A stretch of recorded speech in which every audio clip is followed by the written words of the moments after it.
If you missed this earlier, the presidency has stated categorically that SANDF Chief General Maphwanya's trip to Iran was not sanctioned.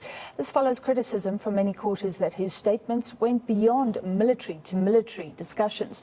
Presidency spokesperson Vincent Maphwanya has raised concern that Maphwanya's statements may affect trade talks with the United States. On Iran and the general's visit, did the president know that the general was visiting Iran? Neither did he sanction that visit. The general's sort of administrative process for travel approval starts and ends with the minister. As much as the president is the appointing authority and the commander-in-chief, he does not get involved in supervising the general's travel. That process sits with the minister. So the president did not know. Is there concern? Yes, there is a concern. At this period of heightened geopolitical tensions, as well as conflict in the Middle East, one can say the visit was ill-advised, and more so the expectation is that the general should have been a lot more circumspect with the comments he makes, which delve into the area of foreign policy that only the president as well as the Department of International Relations are responsible for, and does not fall in the purview of the officers. We are in a process of managing a very delicate exercise of one, resetting diplomatic relations with the United States, resetting political relations with the U.S., but more importantly, balancing the trade relationship in such a manner that that trade relationship is mutually beneficial. And therefore, it is indeed not helpful. Joined now by Deputy Defence Minister General Bantu Holomisa this evening. General, a good evening to you. Thank you so much for joining us. You hear the spokesperson of the presidency there, Mr. Maphwanya.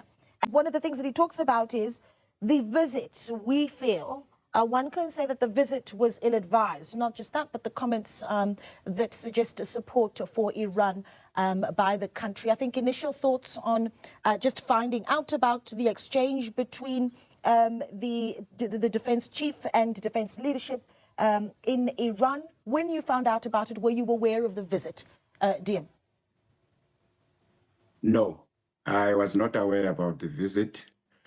Normally, the Minister of Defense is the person who authorizes such trips outside the country. So the last word has been said by the presidency, and the presidency is the custodian of our foreign policy. So there's nothing one can contest on that. But what we should be waiting for is to either hear from the minister herself addressing this issue, or alternatively wait for General Maphwanya to come back and tell the nation how did he go there, what was the purpose. I think since now the matter is in the open, I think he should be given an opportunity to respond openly and be transparent about it.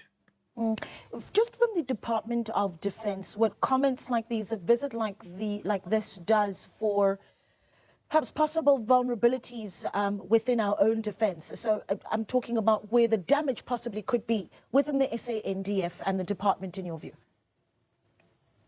Unfortunately, we don't know. I don't know what was the purpose of his visit. It's only the minister who would be in the know. If he did not ask a permission to leave from the minister, then he will have to swim in his own stew. And what would that mean? If he did not share that information with the minister, would that mean that we need to then relook at his position and that he should be removed? It's still too early to say so. All I'm saying, if he went abroad without the permission from the president or the minister, he will have to face the music and explain on what basis did he even have to utter such words which are creating controversy. Do you think So the big news in South Africa today is that the Army General went to Iran and made pronouncement on international policy of the country that upset everybody, including the president. And the president said, I never knew that this guy was going to Iran. And now people are calling for the Army General to be fired. But let me give you the context of what has been happening in the last few months. A month ago, the minister responsible for the security cluster, including intelligence, issued a report that said there is a threat of a coup d'etat in South Africa. They know the people who are planning a coup d'etat and they have neutralizing them, or they are trying to neutralize them. This is the first time, I think, since democracy that the words coup d'etat and South Africa are used in the same sentence, because there's a good reason for that. Let me tell you why.